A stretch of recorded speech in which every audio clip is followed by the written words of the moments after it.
I'm Craig, Director of Craig Town Architects. Since the pandemic, landlords have had the real issue of bringing people back to the offices. It's obviously huge at the moment, race to quality, and obviously the key is creating the social vibrant spaces, the precincts that people want to come back to or want to be, and it's something that we really love. We love creating memorable experiences, so this job is really exciting to work on. We were engaged by CBRE global investors, ironically before the pandemic, to invigorate the lobby of Wharf Tower and make a business lounge.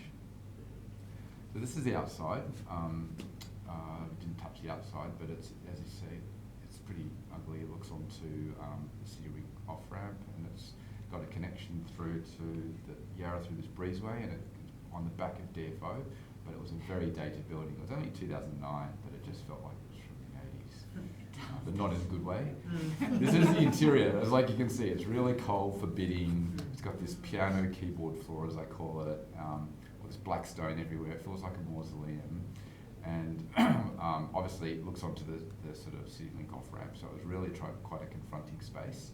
And this is the entry. Philip Morris has their own special personal secret lobby here.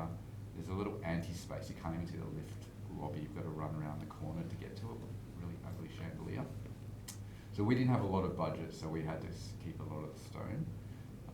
This is the anti-space, which is pretty grim. And one of the trickiest things about this thing is that we discovered later on that the fire egress path goes through the lift lobby, which means it had nil fire load. So as I was saying, this means you can only do concrete, glass, steel, or stone. No carpet, no upholstery, nothing. And we're going, that's not very good for a fit out. And so fortunately, we're able to work really close with the fire engineers, and we recalibrated that. So we managed to get that working. The lift lobby, which is we also got to look at as well, which is just white stone and pretty glary. So the key thing we thought was that we didn't have huge amounts of budget, so we focused on doing a series of little insertions. So we had 3 zones we focused on. We didn't want to touch the entry area. We thought we would focus on the business lounge, anti-space as we call it, lift lobby. So we created intimate zones by creating some screens around it, so L-shaped screens, which are sort of made out of fretwork and also lower dados. And we created, the idea was to create a journey through to almost a sensory culmination, so a sensory gradient as you went through. And so then beyond that, we then nested forms within that. So within these, we sleeved little pavilions, so 3 pavilions, tried to feather the edge, added sort of shelves and little plinths and stuff which activated the space, and rug inserts, and low plinth here, shelves, really trying to hold the space as an ensemble, and then wrap in this final space which has a sensory correction at the end, which I'll explain shortly. So this is the plan. Kept most of the stone, really had to look at this stone, and we sort of put new stone, made this old fire escape part of the entry, so now people can flow through there. Sort of buffered that with a sleeve plinth, had this fretwork that ran around, so we gripped the space, inserted some pavilions which broke down and granulated the space and feathered the edges, greenery at the in-between spaces, and almost treated it like an urban square. And then this anti-space, we sort of we replaced the rug, put a sleeve to bring the scale down, and then sort of a shelf here just to really kind of create a bit of an activated, engaged space. And then we wrapped this existing lobby and had a bit of play in there, which we'll show. So this is how, when you come in the entry, this is what it looks like. So the business lounge is in this zone, and we created this fretwork at about 1800 that wraps around, and it becomes a dado here. And then that was to sort of buffer against the glass, and then inserted these pavilions, fretwork pavilions, which kind of come in. And they've got little inserts in them, so going to here, you can kind of see these little kind of inserts. Moments of materiality, so these little sensory cues, but on some sides they're painted, just for trying to accentuate the upholstery, and then even just trying to save money by all the fretwork was made out of pine, which was painted, and this was, even the tables were just 2 layers of armour panel, laminated and then painted on the edge, just to really try and be economical. And this is the entry from the east. You can kind of see how they've got these nested elements inside them, like tiled objects, which sort of create plinths for for planters and for a bit of artwork that we chose.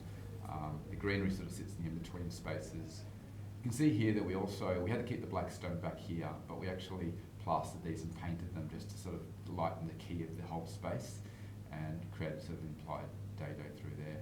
Custom lights are in this, also designed into these spaces to bring the atmosphere down. You can see, looking at this view, just what you look onto. So that's why the fretwork is really important, to sort of just draw the eye away, create that sort of psychological buffer, and allow the sort of pavilions to go in without compromising the daylight and probably the distraction of views rather than look at them.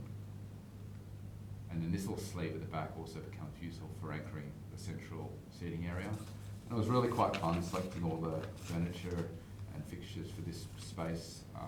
Really fun just to sort of take that to the next level and just really create little ensembles.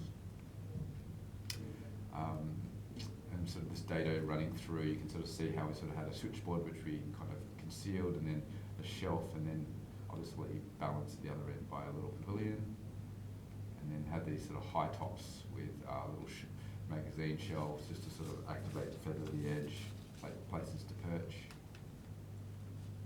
Little rugs underneath here, just sort of inserted into the floor just to create personal zones to ensconce people, with just small touch points at this point. This is a shelf we put and had some beautiful styling by Jess Lillico photo shoot, which was really great.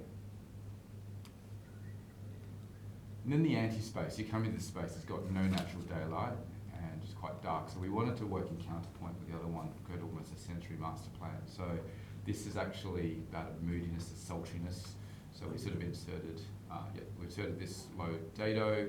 We had to reclad this wall because we needed 2-hour fire resistance. So we used colour bond, created some horizontal rails to bring the scale down, and really just sort of played with this shelf to sort of keep it all in balance.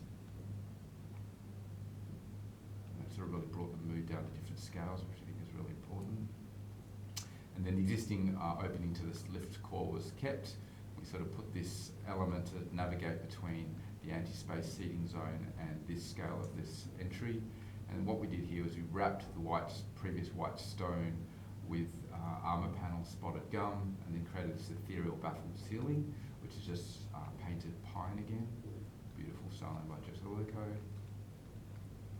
And this sort of really helped integrate the space, create something that was quite almost kind of a sensory culmination, sort of enhanced materiality.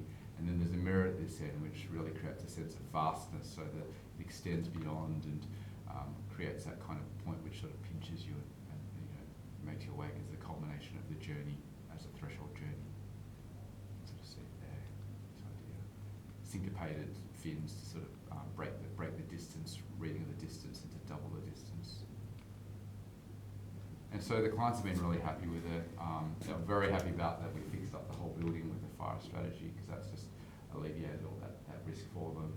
And we've been commissioned to do a few other wellness and third spaces right throughout the building. So it's been a great outcome, and I suppose we really enjoyed sort of working with a very simple palette to sort of have